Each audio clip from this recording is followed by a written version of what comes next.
Friday, January 29th, 2021.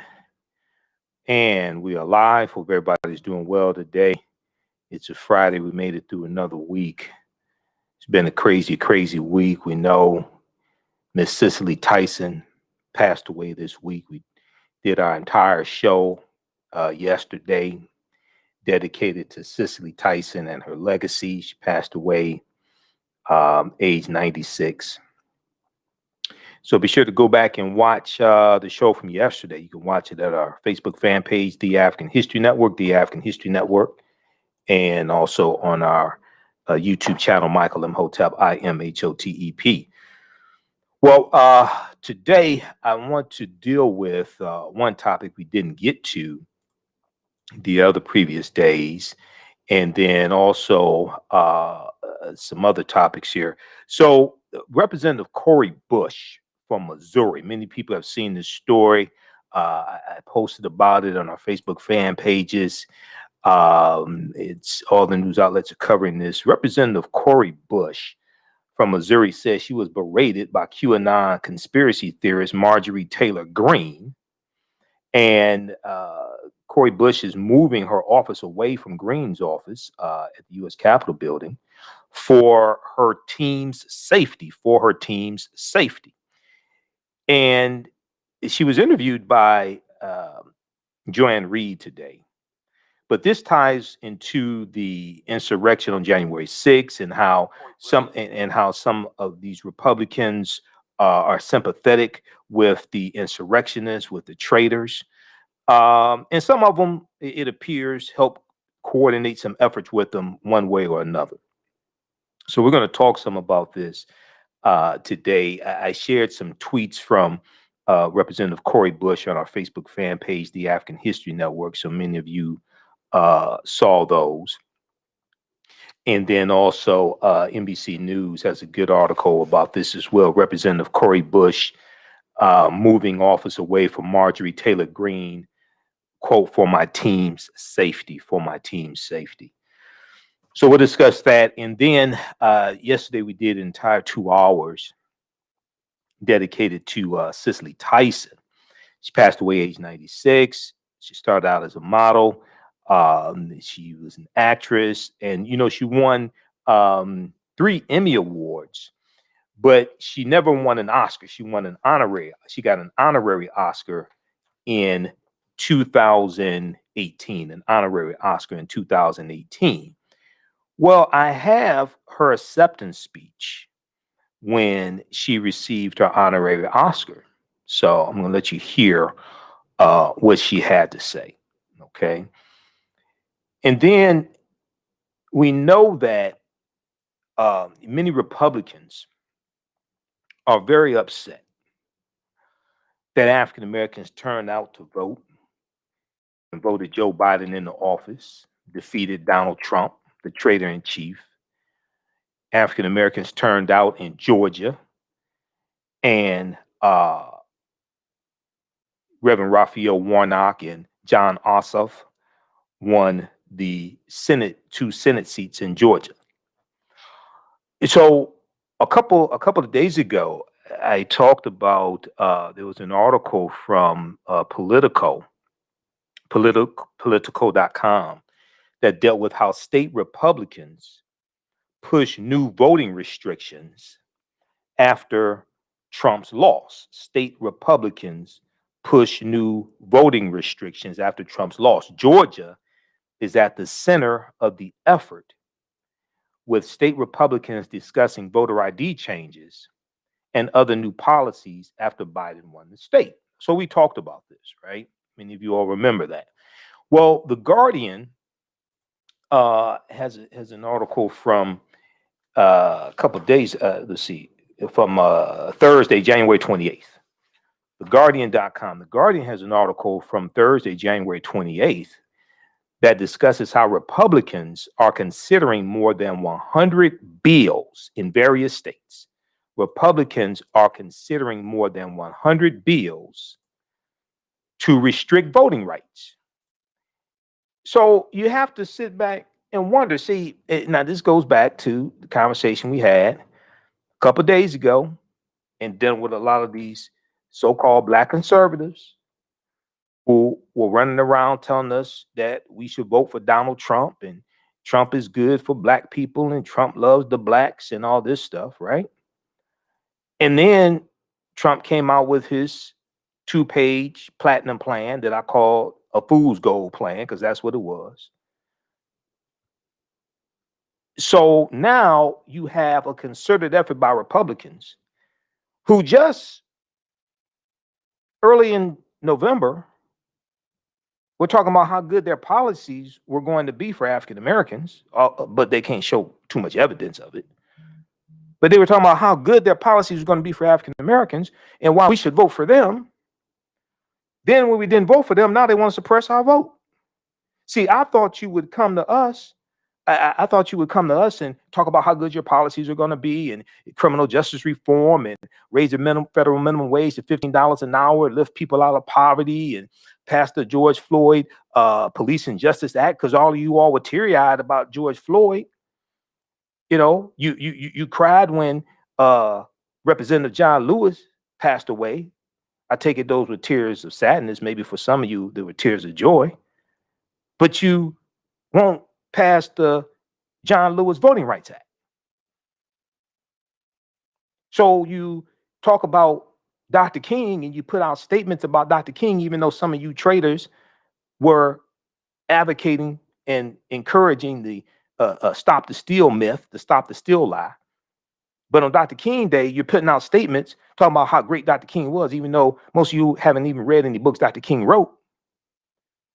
But now you want to pass bills to make it harder for people to vote, especially African Americans. And I'm wondering when these so-called black conservatives, Candace Owens, James C. Harris, Terrence Williams, Angela K. Stanton, F. Lee Francis from the Federalist Society, I'm wondering when they're going to hold a press conference to denounce what their party is doing. I'm just wondering, you know. So we'll discuss this right here also, because you can't on the one hand try to tell us how good your policies are for us, and then on the other hand, you're trying to make it harder for us to vote. The two can't coexist at the same time. You can't on the one hand praise Dr. King on Dr. King Day, but then the other 364 days out of the year, you try to dismantle Dr. King's legacy. And then support the 1776 Project. And then you don't want to, and then you have all these Republicans, about 140 of them, in the House of Representatives who voted not to impeach Trump. But then you tell us we should vote for you. But you're trying to make it harder for us to vote because we're voting our interests and voting your ass out of office. So we're going to talk about this. Okay. We'll discuss this one as well. Read this article from The Guardian. Republicans considering more than 100 bills to restrict voting rights. I'm waiting on the black conservatives, the MAGA hat wearing black conservatives. I'm waiting for them to hold a press conference to denounce what their party is doing. So we'll discuss that. Then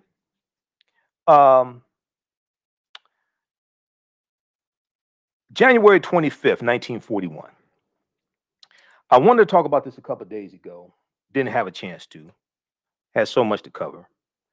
But January 25th, 1941, the March on Washington movement and A. Philip Randolph. The March on Washington movement and A. Philip Randolph.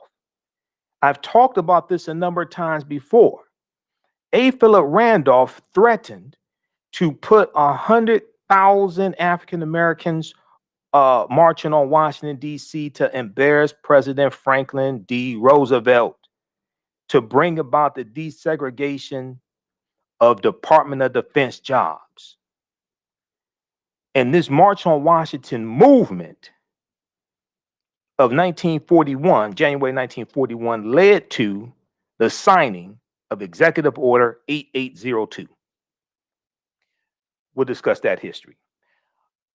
All right, now on the African History Network show, we focus on educating, empowering, and inspiring people of African descent throughout the diaspora and around the world, because right now it corrects wrong behavior. Somebody sent me a message. She's messing with me. Oh, y'all ain't hear that. Y'all didn't hear that. I'm sorry. All right. On the African History Network show, we focus on educating, empowering, and inspiring people of African descent throughout the diaspora and around the world, because right now it corrects wrong behavior. What you do for yourself, what you do to yourself, and what you allow other people to do to you and get away with is based upon what you think about yourself.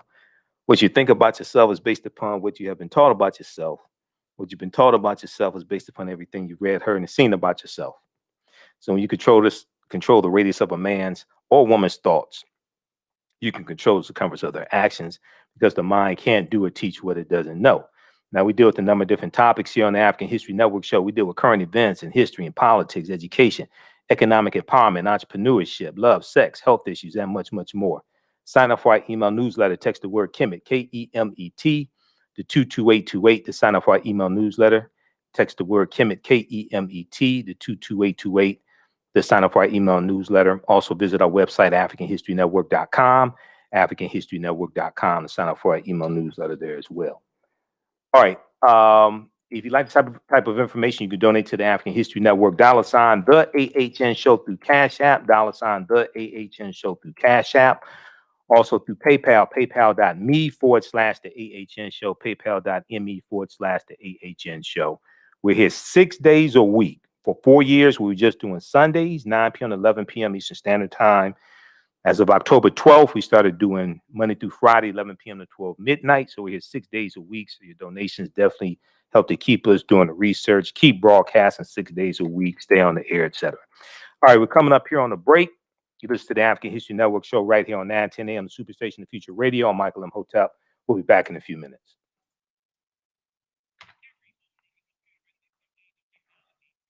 All right, stand by, everybody.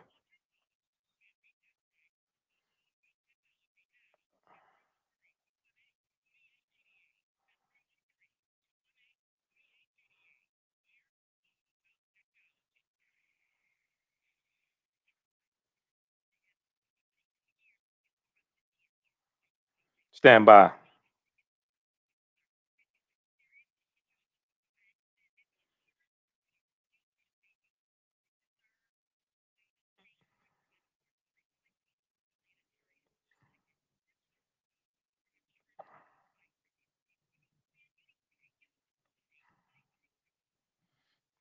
How's everybody doing? All right, we got Greg. We got Jackie G Ma. Okay. All right. More Africa. Okay, Rhonda. How's everybody doing? Anthony. Okay, stand by, everybody. Stand by. Let's get ready for this next segments here. Stand by. How's everybody doing?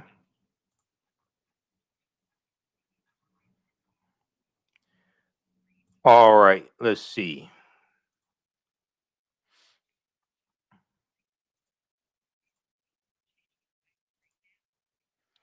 Okay, we're gonna go to Cori Bush. So let's get ready for that segment. Yeah, this is crazy what's happening with all these idiotic QAnon conspiracy theorists.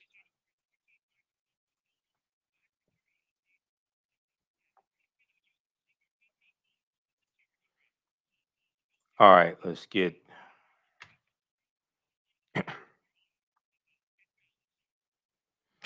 Welcome back to the African History Network show right here on 910 a.m. the Superstation of Future Radio. Hey, I'm your host, Brother Michael Imhotep. It is Friday, January 29th, 2021. Calling numbers 313-778-7600. 313-778-7600 is the calling number if you have a question or comment. All right, we're going to jump into this first topic here. A lot of you all have been hearing about this today. It's a very disturbing story. You have a lot of crazies in the House of Representatives, a lot of Republican crazies in the House of Representatives. And it's getting worse. Okay. So, Representative Cori Bush, freshman representative from a Democrat from Missouri, said Friday that she's moving her congressional office away from Representative Marjorie Taylor Greene's office after the Georgia Republican Marjorie Taylor Greene and her staff, quote unquote, berated her in a hallway. Representative Cori Bush said a maskless Marjorie Taylor Greene and her staff berated me in a hallway. She targeted me and others on social media. I'm moving my office away from hers. My team's safety, for my team's safety, she tweeted. Now, Representative Cori Bush added in her tweet, quote, I've called for the expulsion of members who incited the insurrection from day one. Bring House Resolution 25 to a vote. Now, Representative Marjorie Taylor Greene has come under fire. She's a QAnon conspiracy theorist. She has all these other idiotic conspiracy theories that she espouses. Okay, and she's a freshman member of the House of Representatives. She responded on Twitter by claiming Representative Cori Bush was lying about the encounter and that, in fact, the Democratic Congresswoman berated her. All right. Now, I want to go to, I posted tweets from Cori Bush, and I follow her on Twitter and also on Facebook. So let's look at, okay, first she put out an official statement. So let's look at this.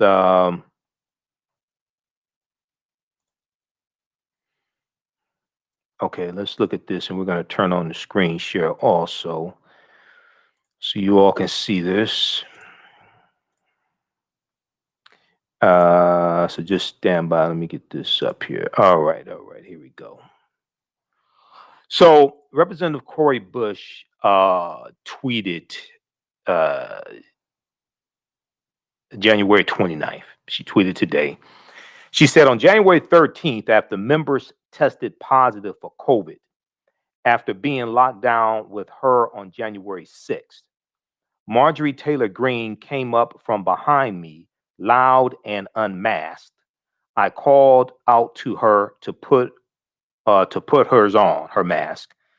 Her staff yelled at me, quote, stop inciting violence with Black Lives Matter, end quote. Her staff yelled out, stop inciting violence with Black Lives Matter. What does Black Lives Matter have to do with this? Now, Cori Bush is a Black Lives Matter activist, but so what? What does Black Lives Matter have to do with this? So in an official statement from Representative Cori Bush, Congresswoman Cori Bush, she said, and I hope you all can see this. She said, on January 13th, I was walking with my staff to vote. I was in the tunnel between the Cannon office building and the Capitol when Marjorie Taylor Greene came up from behind me, ranting loudly into her phone while not wearing a mask. This took place one day after multiple of my House colleagues announced that they had tested positive for COVID-19 after being in a room with Marjorie Taylor Greene during the white supremacist attack on the U.S. Capitol.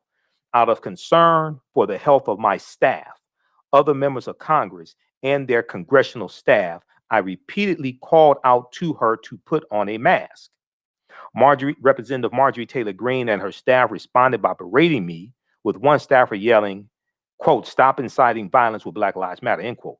Previously, Representative Marjorie Taylor Greene of Georgia lashed out at me on Twitter on Martin Luther King Jr. Day to falsely accuse me of leading a mob that called for the rape, murder, and burning of the home of the McCloskey family in St. Louis, thus naming me as a target to her hundreds of thousands of Twitter followers. In the context of Representative Marjorie Taylor Greene's repeated endorsements of executing Democratic politicians before taking office, Taylor Greene's repeated antagonization of the movement for Black lives in the last month directed towards me personally is cause for serious concern. All of this led to my decision to move my office away from Taylor Greene's for the safety of my team. My office is currently being relocated from the Longworth House office building. I will discuss Taylor Greene's unacceptable behavior and the need for accountability at the top of MSNBC's The Readout with Joanne Reed, 7 p.m. Eastern Standard Time.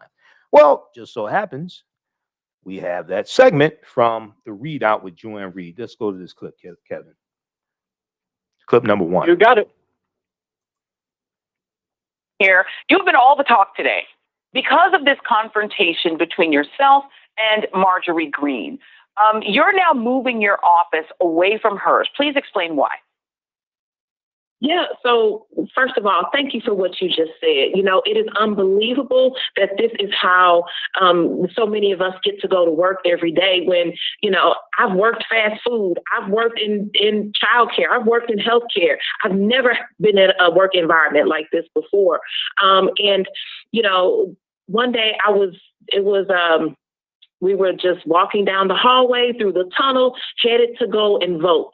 And I'm hearing this loud talking in the hallway. But I kept going. It was no big deal.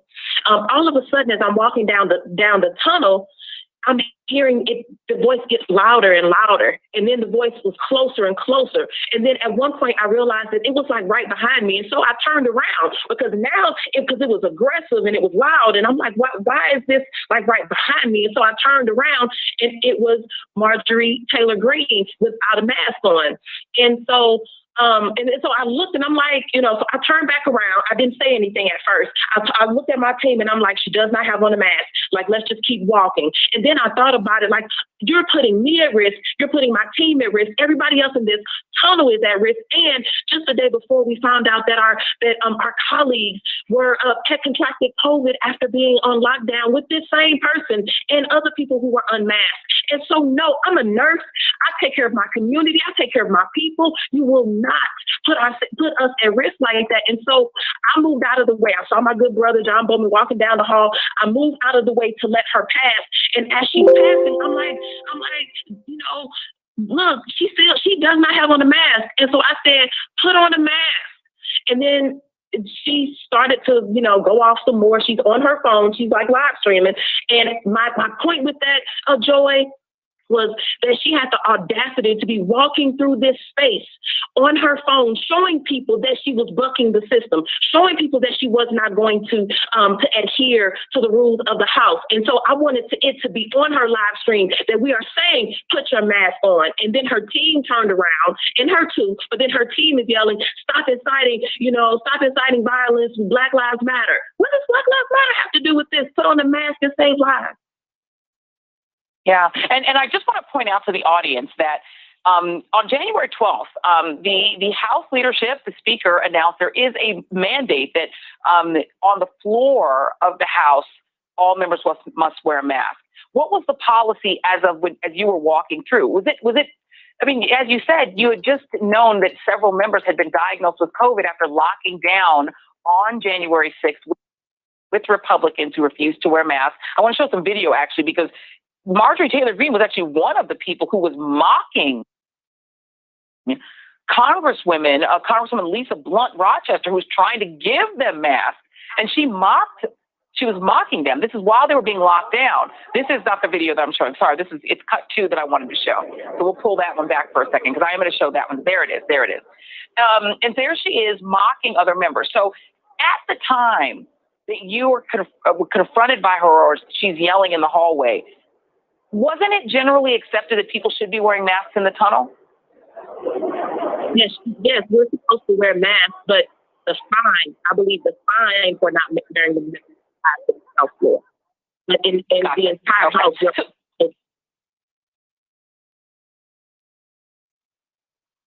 Gotcha. So now she went on Twitter when my colleague Tiffany Cross tweeted at her that she maybe want to go on the Cross Connection, which is Tiffany's show, which airs tomorrow, and explain herself.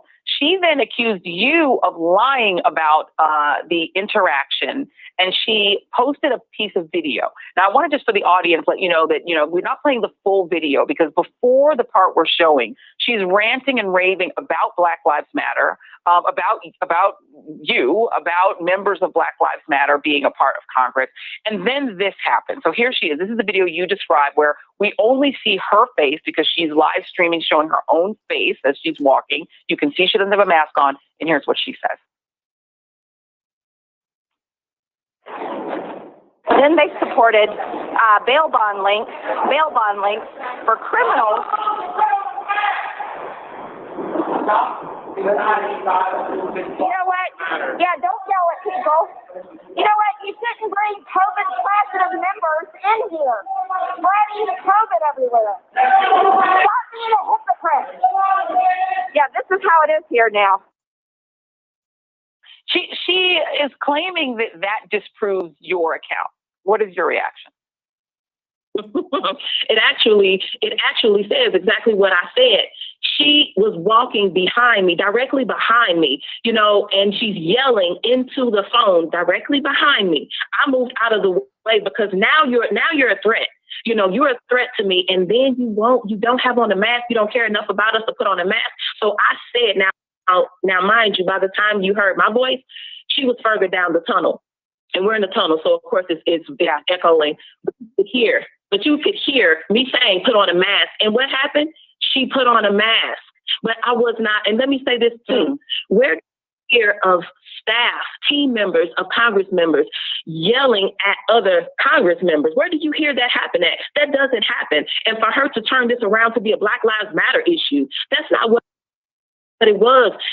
You should care enough about your colleagues. And if you don't believe in that, if you don't believe that we should have safety, if you don't believe that this is a true health crisis where 400,000 people in this country have lost their lives, if you will not honor that and respect those families and respect the people in your community, 750,000 that you are supposed to protect, that you are supposed to serve and represent. If you won't do that, then let go of this job. It is not for you. And she can say whatever she wants to say. But the thing is, she did not have on a mask in that tunnel. And I absolutely spoke up. And it's not just about her, Joy. This is anybody, any Congress member who will not wear a mask. I want to speak up. Lisa Blunt Rochester spoke up.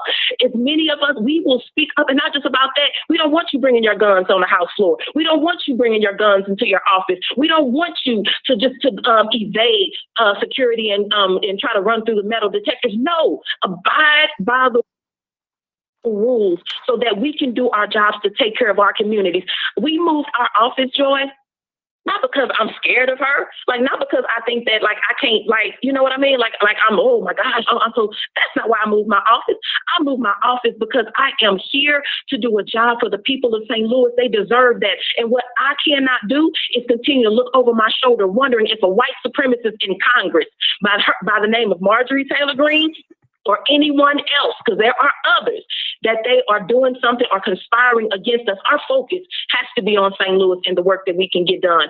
And also, my team deserves better. They should not have to come to work and have to wonder if that door is going to open. That does not have a peephole. That door is going to open, and it's somebody that does not want to do them well. Congresswoman Cori Bush very eloquently said, I think any workplace, people would want that just as a minimum condition to go to work every day. Thank you so much for spending some time with us this evening. Please stay safe, and thank you.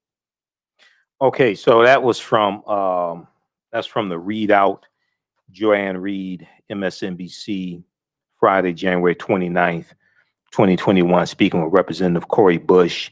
Name of that clip is... Just a second here.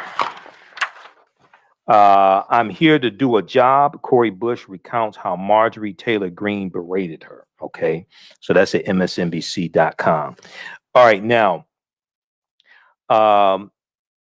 House Republican leader, and let's go over to this article here from NBC.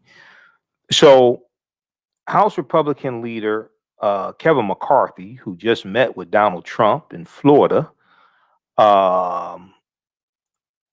is coming under more scrutiny because he's dealing with a bunch of lunatics in the House of Representatives. So House Republican leader Kevin McCarthy of California will meet with Marjorie Taylor Greene next week, a senior GOP aide told NBC News. And told NBC News. Axios reported earlier this week that Representative Kevin McCarthy, House Minority Leader, would have a conversation with her, but the timing was unknown. The aide did not disclose the exact details of the meeting, and Greene's office told NBC News that they, quote, do not comment on private member-to-member communication, end quote. All right, so read this article here from NBC. Representative Cori Bush moving office away from Marjorie Taylor Greene for my team's safety. Okay, you're going to hear a lot more about this. And let's see, there was another statement. Well, I read a statement from Marjorie Taylor Greene. Okay, yeah, we got her statement already. All right, so check this out. Okay, next, I want to go to this story dealing with Cicely Tyson. So we spent 2 hours on yesterday's show and discussed the legacy of Miss Cicely Tyson. She passed away 96 years old. And she had a fabulous career, okay? She made a conscious effort to play roles that had integrity, that displayed integrity, dignity, etc. for African Americans. Okay, she didn't play stereotypical roles. Now, she never received an Oscar. In 2018, she received the Governor's Award, which is an honorary Oscar. Okay. Here is her acceptance speech in receiving that honorary Oscar. Let's go to this clip, Kevin.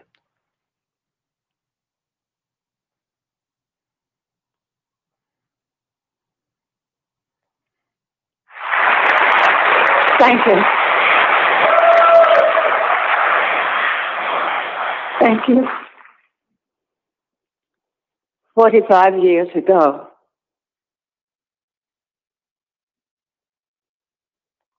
I was offered a movie entitled Sounder. It was the first major movie that I would have done in my career. On the way to the airport to fly out here, I stopped by a very close and long time dear friend's home to share the news with him. I said, I'm going out to Hollywood to do my first big movie. He looked at me and he said, and you're going to be nominated for an Academy Award. I laughed at him. And I said, and if I am, you will fly out and you will be my escort. I was nominated, and he flew out to be my escort. The event was held on his birthday. When I received a call from my agent telling me that he had some good news for me, I assumed that it was going to be that I was to receive an Emmy Award for a segment that I had done on how to get away with murder. I had been nominated 4 times, and so I said, well, I guess they decided they finally were going to give me one this time. So he said, Robert said, but he wants to tell you himself. I said, he who? The president of the Academy. Academy. I don't know what he's talking about. He said, his name is Mr. Bailey, and I will put him on. And so Mr. Bailey got on the phone, introduced himself, and said, Cicely, it gives me great joy to tell you that yesterday, the Board of Governors, all 54 or 50 of them, decided to give you an honorary Oscar. Well,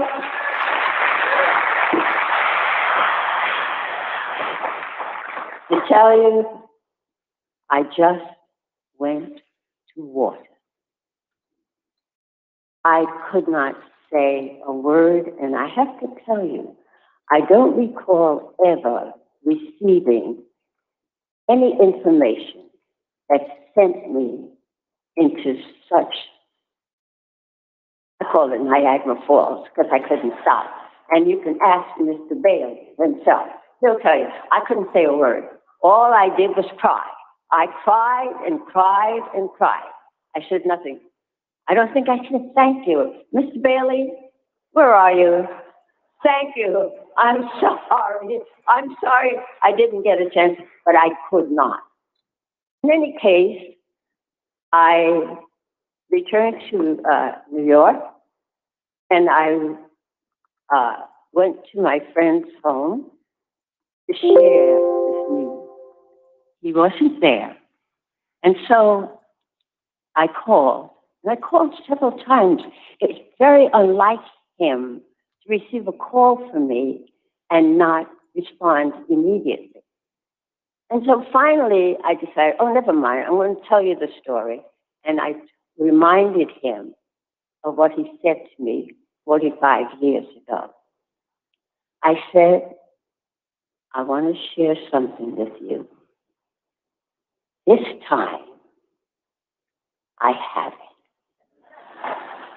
And this time, I am asking you to repeat your performance and escort me to California to accept this treasure. Not realizing that he was ill and that he was in the hospital and that he never got my message or my invitation for him to escort me to accept this incredible honor. His name was Arthur Mitchell, and he passed 2 days after that. I know, however, Arthur, wherever you are, that this was what you were promising me. And I want to thank you. I want to thank the members of the Academy, the governors, every single one of you who have made it a point to be here, to let me know how much you have supported me all these years. I could not be here if it were not for you. If you had not stood beside me, around me, unto me and made me feel. You know, sometimes when you plan to do something, you hope that it's going to turn out the way you want it to. It doesn't always do that. And so it just lets me know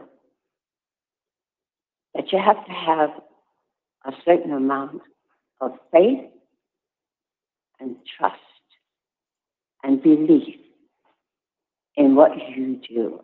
Quincy said that I said over and over again that I am led by divine guidance. It's when I go against it that I get myself into trouble. That's true. Oprah, thank you. I know what it took for you to get here. Whoopi Goldberg, wherever you are, I am and will be eternally grateful to you. Mom,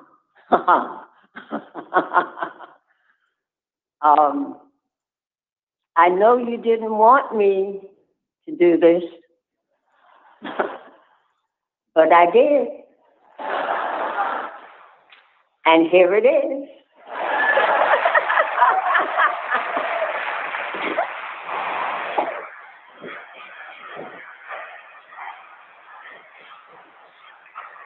And I know that for the longest time, I wanted to hear something positive from her. It took her a long time. And when I did, Jane Pittman, I called her up the next day when I got the recognition. And I said to her, well, she said, well, what? I said, you better tell me something. And she said,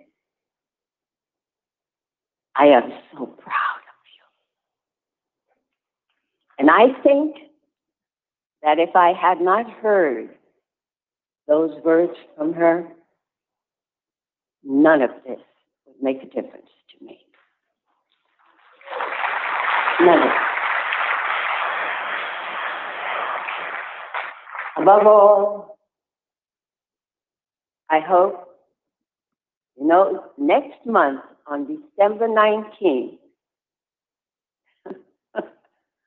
I'm going to be 94 years old.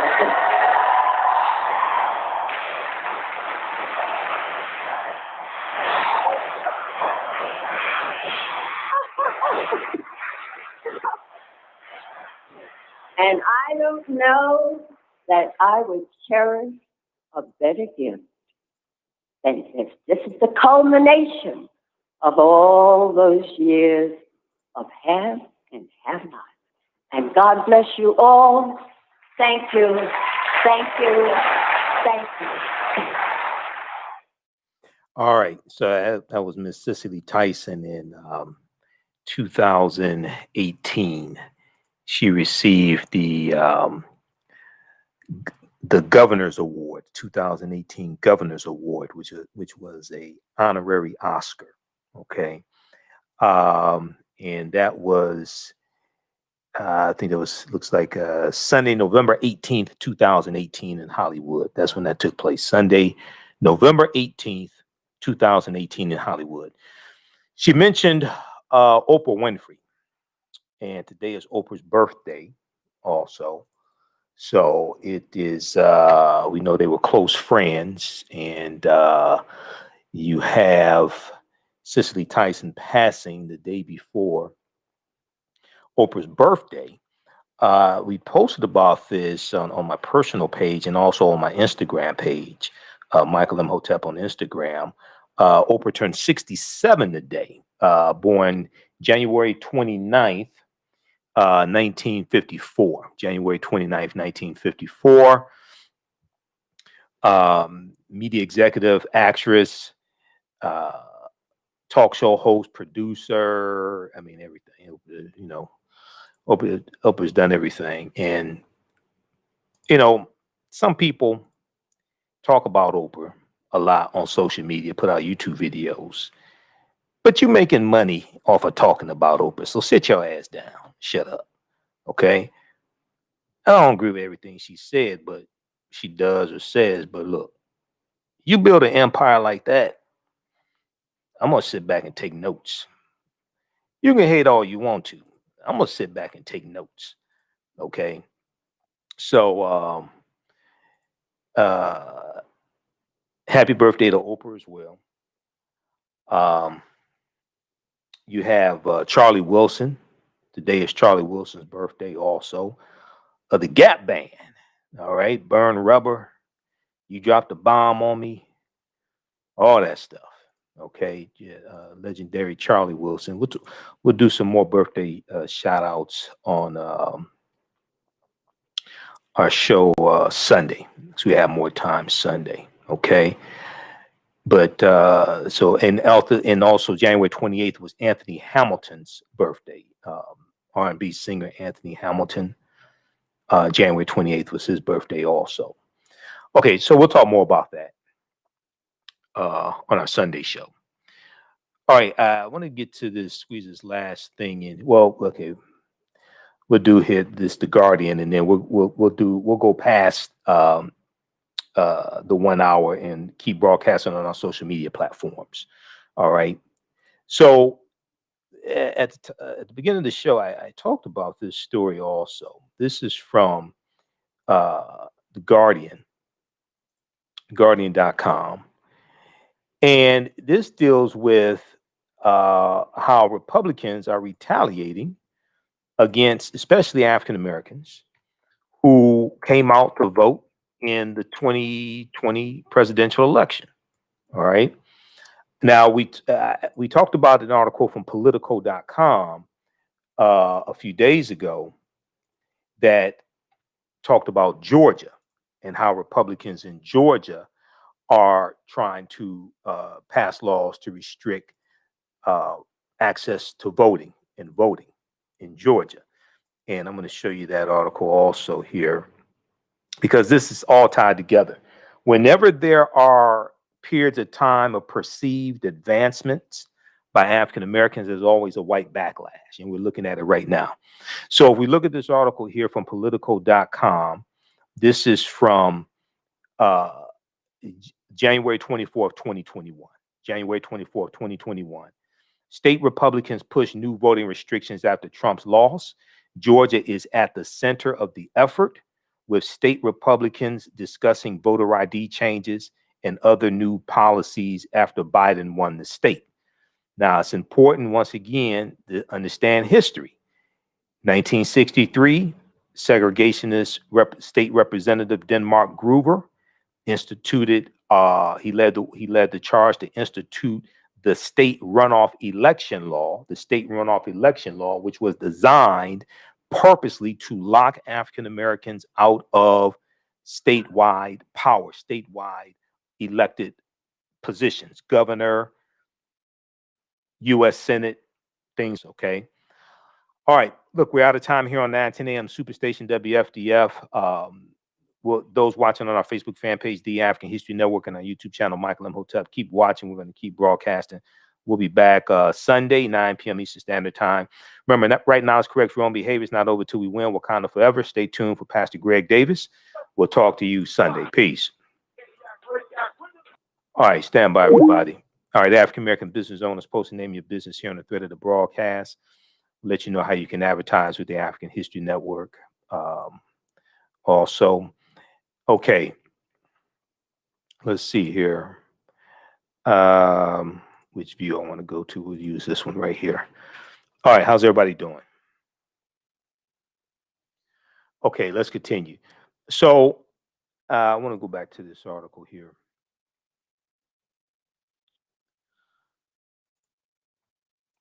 Okay, so Republican legislators across the country are preparing a slew of new voting restrictions in the wake of former Donald Trump's defeat. Georgia will be the focal point. Georgia will be the focal point of the GOP push to change state election laws after Democrats narrowly took both Senate seats in Georgia, and President Joe Biden carried the state by an even smaller margin, okay, a little less than 12,000 votes. But state Republicans in deep red states and battleground states alike are citing Trump's meritless claims of voter fraud in 2020 and the declining trust in election integrity Trump helped drive as an excuse to tighten access to the polls. Well, that was your guy that you supported. That was your guy that you supported. Some Republican officials have been blunt about their motivations. They don't believe they can win unless the rules change. Okay? They don't believe they can win unless the rules change. Quote, they don't have to change all of them, but they've got to change the major parts of them so that we at least have a shot at winning. Alice Olenek, a Republican on the Gwinnett County, Georgia Board of Elections in suburban Atlanta, told the Gwinnett Daily Post last week. She has since resisted calls to resign. So read the rest of this article here. All right. These are a bunch of sore losers who, instead of them, once again, it's important for us to understand this. Now, these are some of the same people right now who are saying we need to come together and we need to forgive and forget, and we need unity and all this stuff. Don't want to hold Trump accountable. These are some of the very same people. In November, well, after the November 3rd election, they were trying to many of them were trying to overturn the election results. They weren't talking about unity. They weren't talking about forgive and forget. They weren't talking about, oh, that's in the past. Let's get over it. Let's come together. They weren't talking about that. Now they're trying to institute new laws to make it harder for African Americans to vote, college students, Latinos, etc., to steal elections. I thought that you would come because all these black conservatives running around, Angela K. Stanton and Terrence Williams and James C. Harris and Terrence Williams and F. Lee Francis, Candace Owens, all these black conservatives, all these MAGA hat wearing black conservatives who talked about how Republican policies were so good for African Americans. I thought Republicans would come to us and explain to us how their policies would be better for us than Democrats, because that's what they keep saying.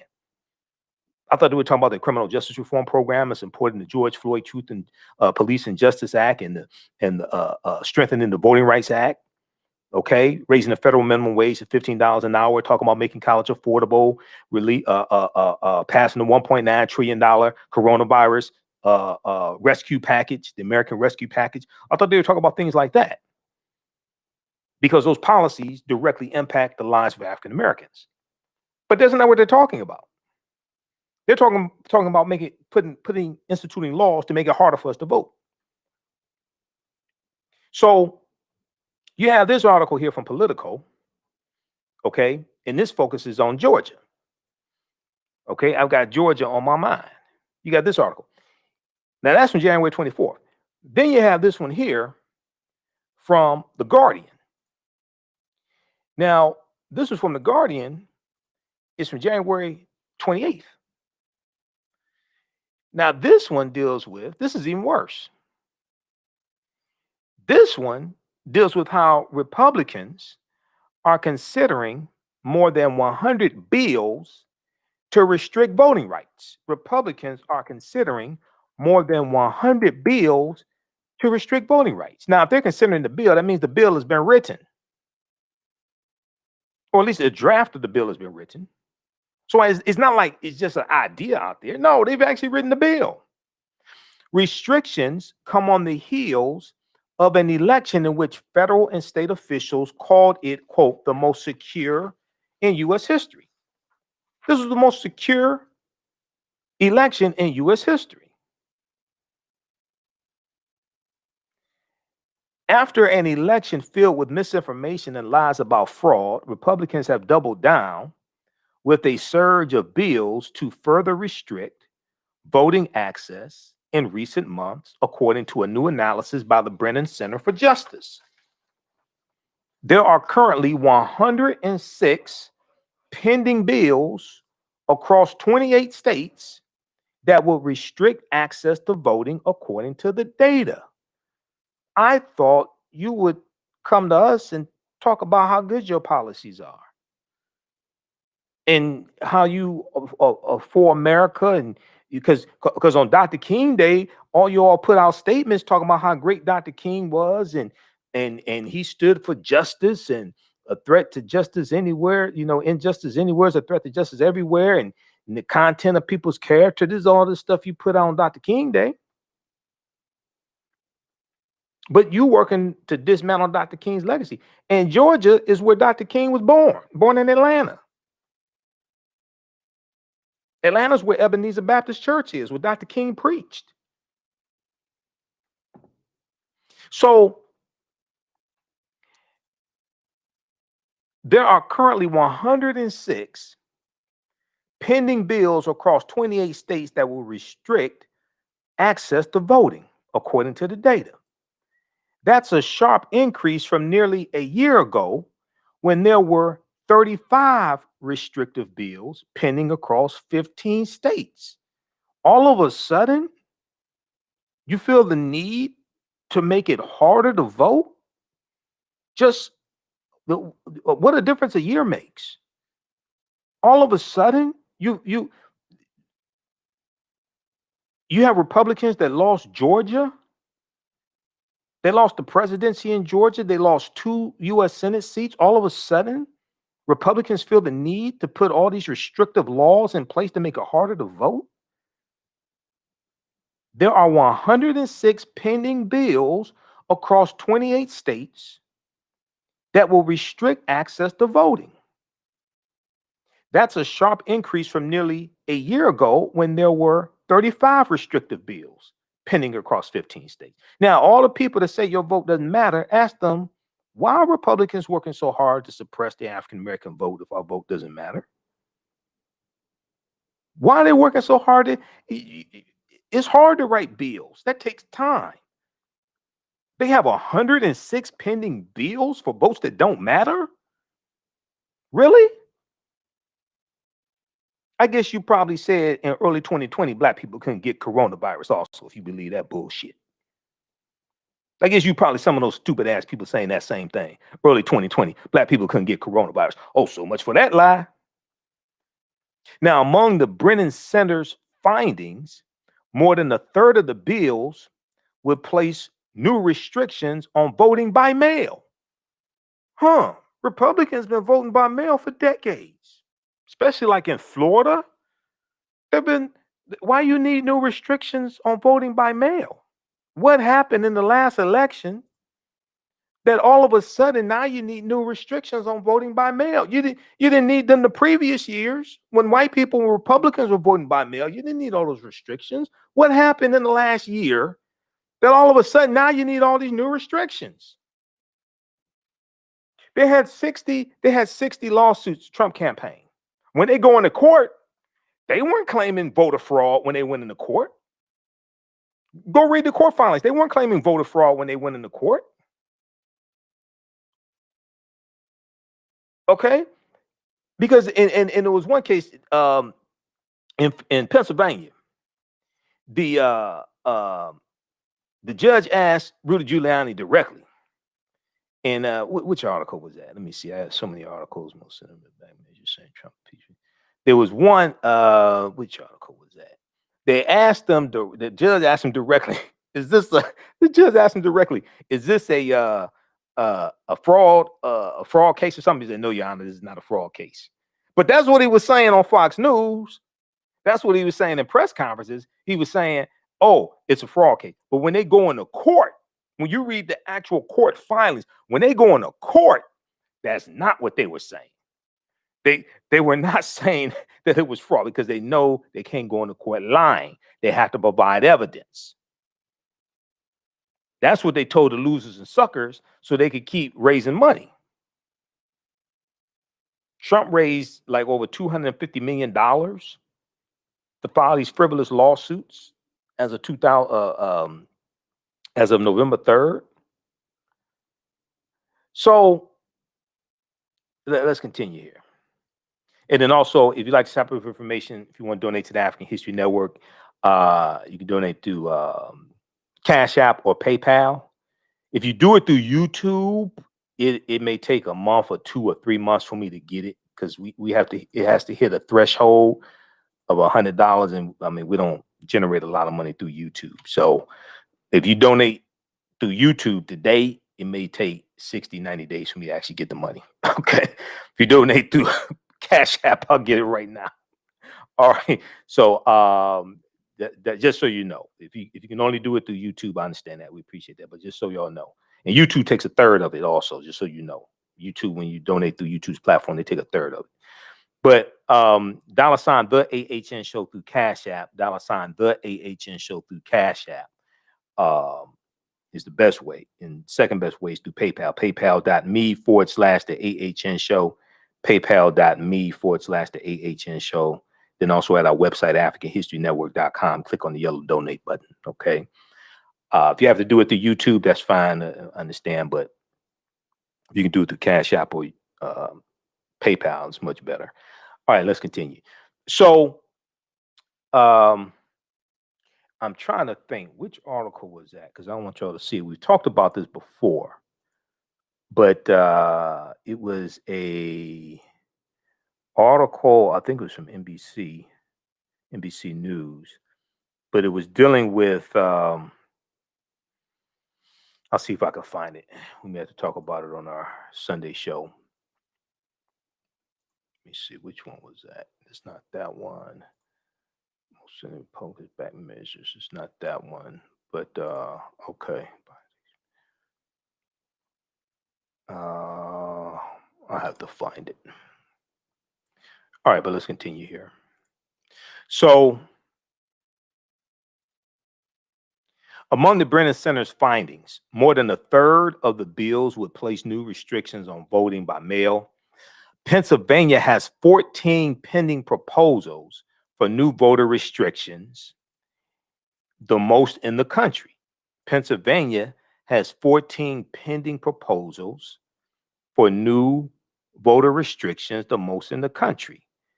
It's followed by New Hampshire with 11 new voter restrictions, proposed voter restrictions, Missouri with 9, Mississippi, New Jersey, and Texas with 8.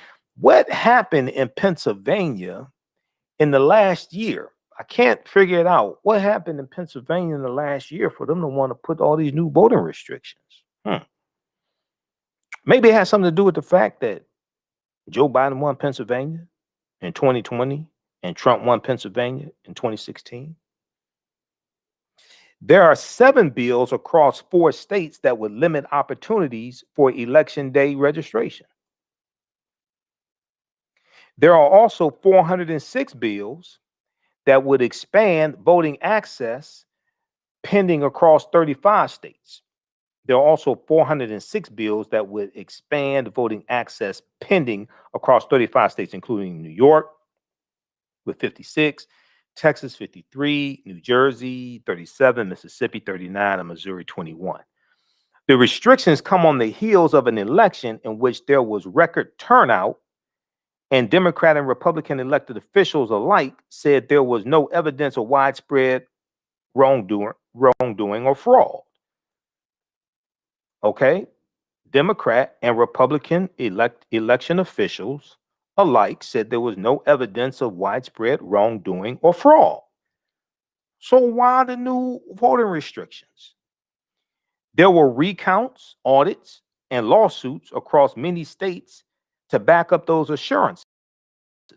Federal and state officials called the election, quote, the most secure in American history. So why all this talk about some stealing going on? I mean, why Steal what? Steal the land? Is that the stealing you're talking about? Stealing the land? Why all this talk about stealing going on? Where's your evidence? Because that's not what you're saying when you go into court.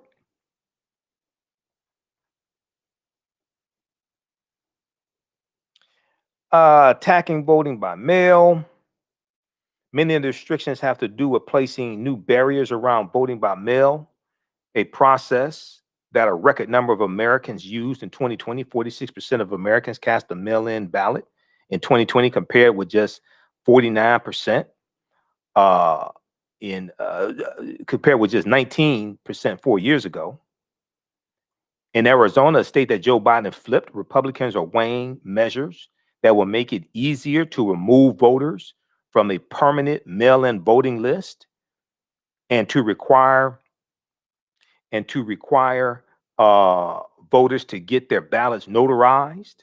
In Pennsylvania, there are proposals in the GOP-controlled legislature to get rid of no excuse absentee voting and to make it easier to reject a ballot based on a signature mismatch, an unreliable way to confirm a voter's identity. Hey, you think they would be putting all these measures in place if they actually won? I don't think Republicans would be doing all this if they actually won. And in Georgia, a state where Democrats won stunning upsets in the presidential race and 2 U.S. Senate runoffs, Republicans are exploring whether to eliminate no excuse absentee voting, and to require voters to submit a copy of their ID when they vote by mail.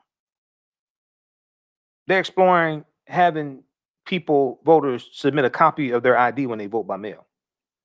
Again, this comes after an election in which there was record vote by mail turnout. And the state's top election official, a Republican in Georgia, Brad Raffensperger, loudly pushed back on accusations of fraud. And he was a Trump supporter. Loudly pushed back on accusations of fraud. So read the rest of this. Read the rest of this article here. I'm sitting back looking at this. I just thought y'all would come to us and talk about how good your policies were for African Americans, because that's what these black Republicans, these black MAGA hat wearing Republicans, these grifters, that's what they say. So I thought the GOP would talk about how good their policies are for African Americans, but no, you're trying to make it harder for us to vote. Okay. All right. Lastly, how's everybody doing? Everybody share this broadcast on your social media platforms. Invite your friends to tune in as well. African American business owners, post name your business here on the thread of the broadcast. Email us at customerservice@africanhistorynetwork.com. Customer service at africanhistorynetwork.com. We'll let you know how you can advertise with the African History Network. Current promotion: buy 1 month, get 1 month free. And we'll create a video commercial for you as well. Let's see here. Okay. And we're also on 9 different audio podcast platforms. FM Player, we're on iTunes, Stitcher, iHeartRadio. So we're on 9 different audio podcast platforms as well. Okay. So I'll be working on commercials this weekend. So email us at customerservice@africanhistorynetwork.com. Check your spam folder, because sometimes when I respond to people's emails, it goes to that spam folder. You'll get 200 commercials in 30 days. We rebroadcast these shows throughout the day. So you'll get 200 commercials in 30 days. All right, let's go to this last story here. How y'all doing? Rhonda, who we have? Christy, Ted, Leah. I know John Ray's out there somewhere too. Visit workingwithjohnray.com working with johnray.com.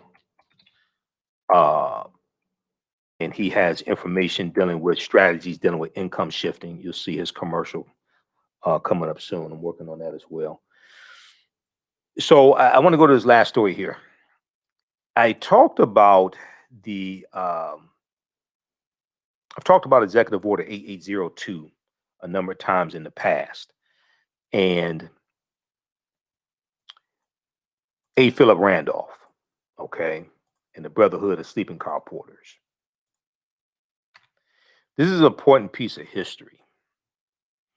January 25th, 1941. January 25th, 1941.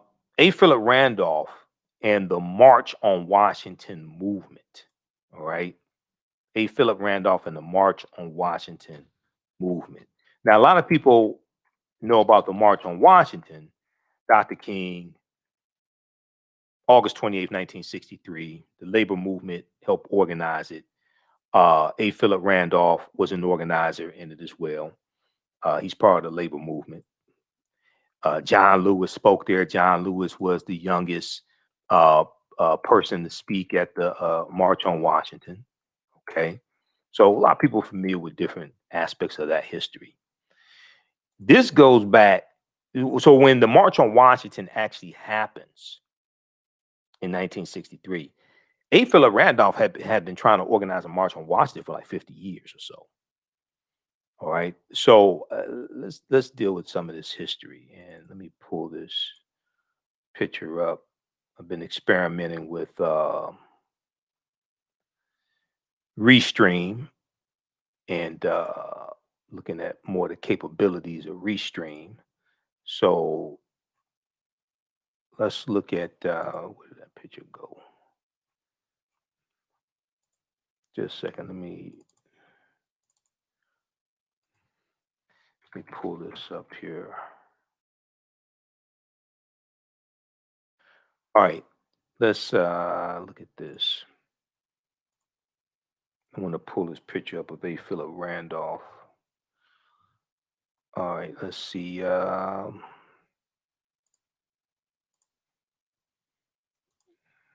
1 second. Okay. So this is before World War II started, before the U.S. got involved in World War II. You're dealing with the arsenal of democracy in the U.S. Being involved in building military equipment for the Allied forces. But on January 25th, 1941, A. Philip Randolph, president of the Brotherhood of Sleeping Car Porters Union, made the official call for a march on Washington with a demand to end segregation in defense industries, The threatened march on Washington led to Executive Order 8802, stating that there should be, quote, no discrimination in the employment of workers in defense industries or government because of race, creed, color, or national origin, because of race, creed, color, or national origin. The March on Washington movement, the MOWM, the March on Washington movement, continued. A. Philip Randolph stated that the goal of the March on Washington movement was not just desegregation and an end to war. Unless this war sounds the death knell to the old Anglo-American empire systems, the hapless story of which is one of exploitation for the profit and power of a monopoly capitalist economy, it will have been fought in vain. Our aim then must not only be to defeat Nazism, fascism, and militarism on the battlefield, but to win the peace, for democracy, for freedom, and the brotherhood and sisterhood. Okay. This comes from the Zen Education Project. Check this out here. Let me flip over. Let's just see this. This deals with January 25th, 1941. A. Philip Randolph and the March on Washington, but this is dealing with the March on Washington movement. Okay. And this, they have this right here. Let's see, can we blow this up? Why we should march. What are our immediate goals? To mobilize 5 million Negroes into one militant mass, to pressure, let's see, to one militant mass for pressure. Let me show you this one. I just blew this up. So let's see here. Can we show this? Yeah.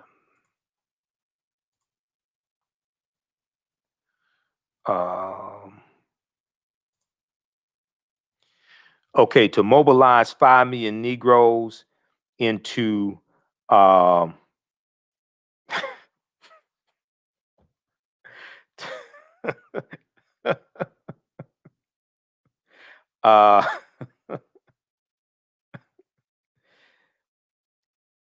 to mobilize 5 million Negroes into 1 militant mass for pressure. Number 2, to assemble in Chicago the last week in May 1943 for the celebration of We Are Americans 2 week, TOO. We Are Americans 2 week, TOO. Sound kind of like Black Lives Matter. Black Lives Matter does not mean that the lives of African Americans are the only lives that matter. Black Lives Matter means Black Lives Matter 2, TOO, also in addition to. Black Lives Matter doesn't mean that our lives matter more than other people's lives or other people's lives don't matter. No, they're saying, no, the way we're treated is as if you think our lives don't matter. Okay, so why should we march? So you see 15,000 Negroes assembled at St. Louis, Missouri, 20,000 Negroes assembled at Chicago, Illinois, 23,500 Negroes assembled at New York City, millions of Negro Americans all over the great land claim the right to be free, free from want, free from fear, free from Jim Crow. All right. So this is okay. Winning democracy for the Negro is winning the war for democracy. A. Philip Randolph. Asa Philip Randolph.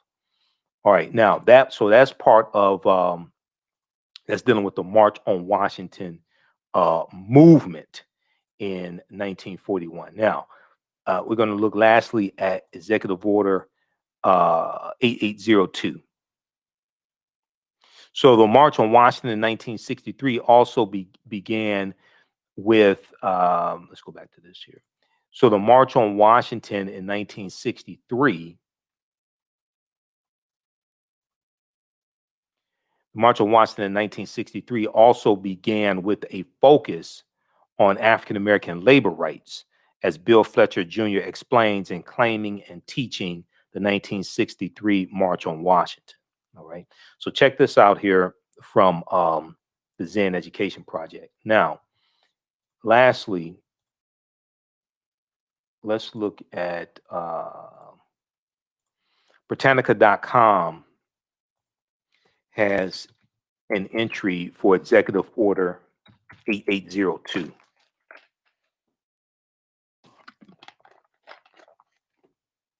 Britannica.com, the official website of Encyclopedia Britannica. I've talked about this before, and I deal with this in some of my lectures here. So Executive Order 8802 enacted June 25th, 1941. June 25th, 1941. A. Philip Randolph, president of the Brotherhood of Sleeping Car Porters, threatened to put 100,000 African Americans marching on Washington to embarrass President Roosevelt and force him to sign Executive Order 8802. Okay, this is A. Philip Randolph leveraging his position with the Brotherhood of Sleeping Car Porters to push an agenda. Executive Order 8802 enacted on June 25th, 1941 by U.S. President Franklin Roosevelt that helped to eliminate racial discrimination in the U.S. defense industry, and was an important step toward ending it in federal government employment practices overall. So even before the Japanese attack on the U.S. naval base at Pearl Harbor in 1941, World War II had created millions of new jobs in defense industries as the United States engaged in a massive military buildup, to prepare for the possibility of war. And the U.S. was making military equipment, B-24 Liberator bombers, M5 Jeeps, things like this. They were making military equipment for the Allied forces, okay? And a lot of those factories were in Detroit. So a lot of that military equipment was being made in Detroit. And you're going to have the big three auto companies, General Motors, Ford, and Chrysler. They're going to, from 1942 to 1945, they stopped producing cars and were making military equipment. So because of discrimination in employment, African Americans gained little from this buildup, getting only the low-end jobs, if any at all. African American labor leader A. Philip Randolph, head of the Brotherhood of Sleeping Car Porters, had long fought for African American rights and employment opportunity and other realms. At the time when the United States was preparing for war, however, President Roosevelt had evinced little interest in civil rights, being more concerned with having the war mobilization go smoothly and quickly. Roosevelt was also following a political strategy of appeasing Southern Democrats, the segregationists, the Dixiecrats, Southern Democrats, because you had the Northern Democrats that tend to be more moderate, some liberals. Then you had the Southern Democrats who were largely basically segregationists. So Roosevelt was following a political strategy of appeasing Southern Democrats who were extremely powerful in Congress and opposed federal programs aimed at uplifting African Americans. When Randolph and other civil rights leaders tried to persuade Roosevelt to end discrimination in the defense industry employment, the president rebuffed them. Randolph responded by threatening to organize a large march on Washington, D.C. Roosevelt recognized the presence of possibly 100,000 or more protesters in the Capitol could be embarrassing and would distract attention from more pressing matters. In order to appease the civil rights leaders, especially Randolph, the president issued Executive Order 8802, which specified that there would be no discrimination in the U.S. defense industry on the basis of race, color, or national origin. So A. Philip Randolph was pushing an agenda to desegregate these jobs in the Department of Defense. And these are jobs that our taxpayer dollars are helping to pay for. So he leveraged his position in the as head of the Brotherhood of Sleeping Car Porters and threatened to embarrass Roosevelt by putting 100,000 people marching on Washington to embarrass him. So, as I've talked about many times before, we have to understand that you have to have somebody in office who can be pushed. Because African Americans were switching over from the Republican Party over to the Democratic Party. And that shift goes back to 1928 and the Lily White movement of 1928, when Republicans tried to appeal to Southern segregationist Democrats in 5 former Confederate states to get Herbert Hoover elected as the Republican candidate for president. And it worked. That was a Southern strategy. It worked. And the Republicans were trying to push African Americans out of the Republican Party. That goes back to 1928, not 1964 and the Civil Rights Act of 64. Because I hear people say, oh, African Americans started voting for Democrats because of the Civil Rights Act of 64 and the Voting Rights Act of 65. No, 2/3 of African Americans that switched over to the Democratic Party by 1960. You got to go 40 years before that and understand what was going on in the 20s and the rise of the Ku Klux Klan. The Klan becoming more powerful, but the Klan rejuvenated in 1915 by Reverend Joseph.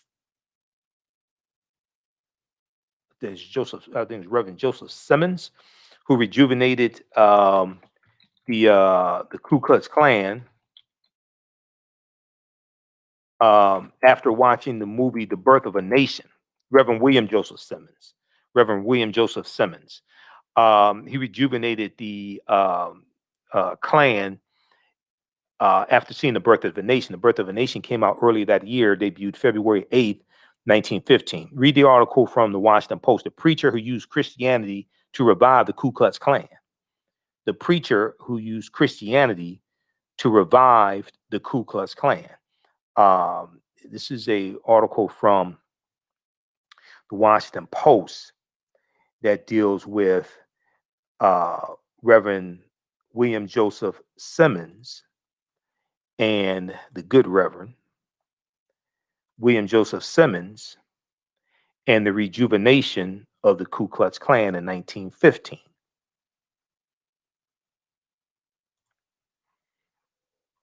It was approaching midnight on October 16, 1915, when Methodist preacher William Joseph Simmons and at least 15 other men climbed Stone Mountain in Georgia. Now, Stone Mountain,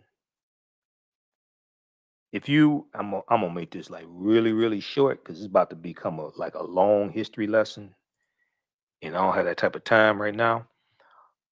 I've been to the top of Stone Mountain in Georgia. On the side of Stone Mountain, carved in the side of Stone Mountain, are the reliefs, the images of Jefferson Davis, who was the president of the Confederacy, Stonewall Jackson, and General Robert E. Lee. 3 Confederate, quote unquote, heroes who were traitors to the Union, all of them slave owners. That's what's on Stone Mountain. Okay. You have to research Stone Mountain. So I've been to the top of Stone Mountain. I've climbed to the top of Stone Mountain, and people they've made a trail out of Stone Mountain. They have steps part of the way. You can people run up and down Stone Mountain for exercise, things like that. Let me see. Let me show you an image of Stone Mountain. So I've been to Stone Mountain in 2017, and let me get a good picture of these traitors for you, so you know what I'm talking about. And I've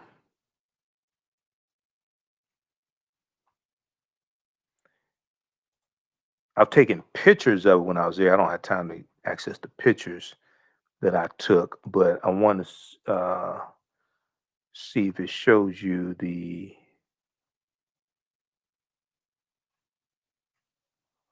But look here, check this out from this is from Atlanta Journal-Constitution.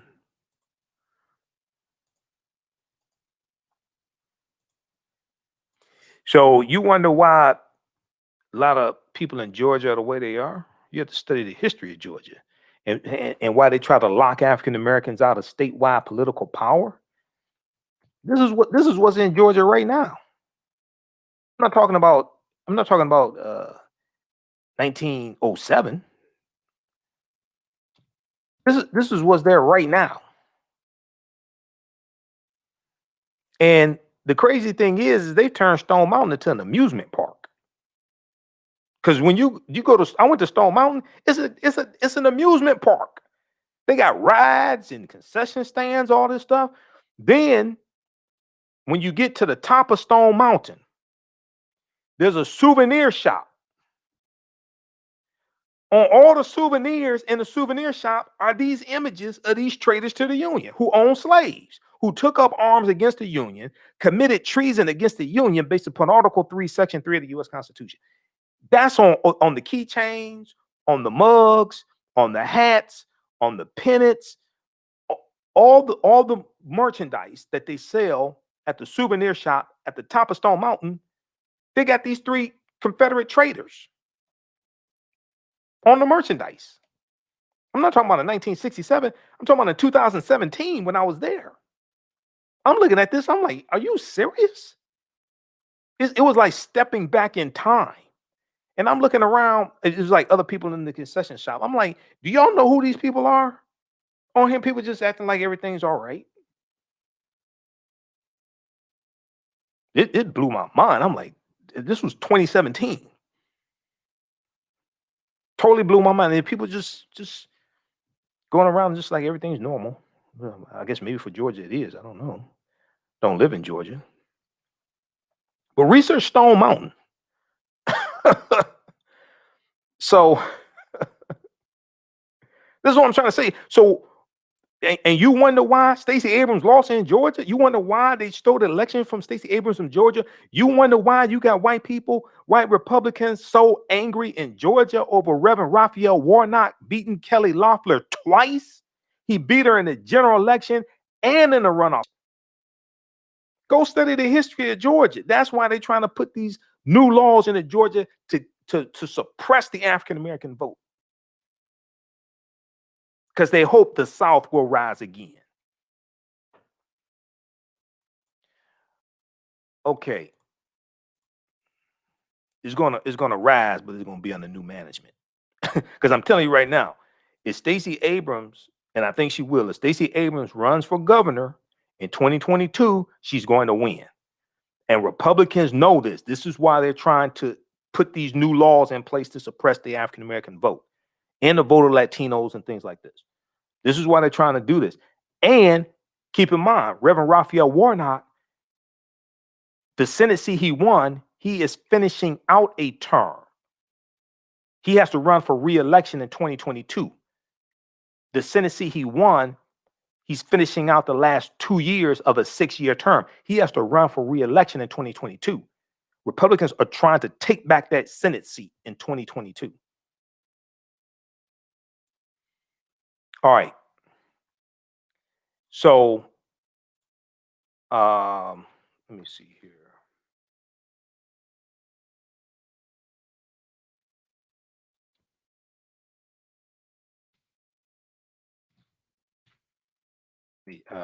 Check something here.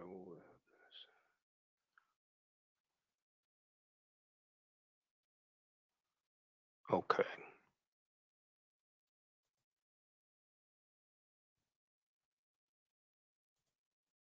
All right. So let's continue. So you had, Thomas J. Stonewall Jackson, Jefferson Davis, and Robert E. Lee. Yep.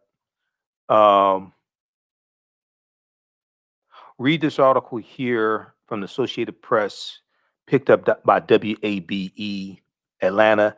As monuments fall, Stone Mountain's Confederate carvings have Stone Mountain's Confederate carving has size on its side. Because they're saying, what we're going to do with this, okay? This is from July 4th, 2020. Because they're saying, because debate has happened. Okay, what we do with Stone Mountain? What we do with these carvings and these traitors? Okay, you're taking down Confederate monuments in different cities across the country, even though there's still about 100 still left, right? So what do we do with Stone Mountain? And people are saying, well, it's too big to do anything with it. As monuments fall, Stone Mountain's Confederate carving has size on its side, July 4th, 2022. And they talk about Stone Mountain's supersized sculpture depicting General Robert E. Lee, Confederate President Jefferson Davis of Mississippi, and General Thomas J. Stonewall Jackson, mounted on horseback, has special protection enshrined in Georgia law. And Georgia was a former Confederate state that took up arms to protect slavery. And they seceded from the Union. And they don't want black people voting unless they're voting for Republicans.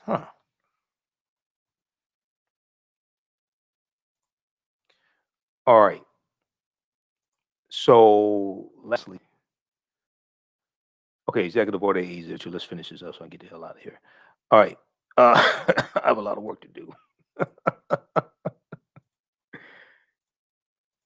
Okay, so in order to appease the civil rights leaders, especially A. Philip Randolph, the president, Franklin Roosevelt, issued Executive Order 8802, which specified that there would be no discrimination in the U.S. defense industry on the basis of race, color, or national origin, Now, the executive order did not establish full employment equality, but it did establish a Fair Employment Practices Committee, the FEPC. Okay. The FEPC was solely an investigative advisory committee and lacked enforcement powers.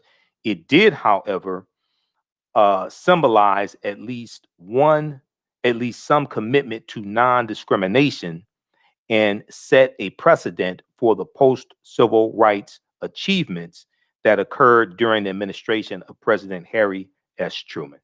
Okay, so reading more about Executive Order 8802 at Britannica.com. Britannica.com, official website of Encyclopedia Britannica. All right, look, if you like this type of information, you can donate to the African History Network, $ the AHN Show through Cash App, $ the AHN Show through Cash App, also through PayPal, paypal.me/the AHN Show, paypal.me/the AHN Show, or at our website, AfricanHistoryNetwork.com, AfricanHistoryNetwork.com. This helps us keep doing the research, stay on the air, keep broadcasting, pay some of the bills, etc. Helps us stay on the air 6 days a week instead of just 1 day a week. And then all of my DVD lectures and digital downloads are at our website, AfricanHistoryNetwork.com, AfricanHistoryNetwork.com. And we'll talk on our Sunday show. We'll talk more about my online course that's starting on February 3rd, Ancient Kemet, the Moors, and the Ma'afa, Understanding the Transatlantic Slave Trade, what they didn't teach you in school. Ancient Kemet, the Moors, and the Ma'afa, Understanding the Transatlantic Slave Trade, what they didn't teach you in school.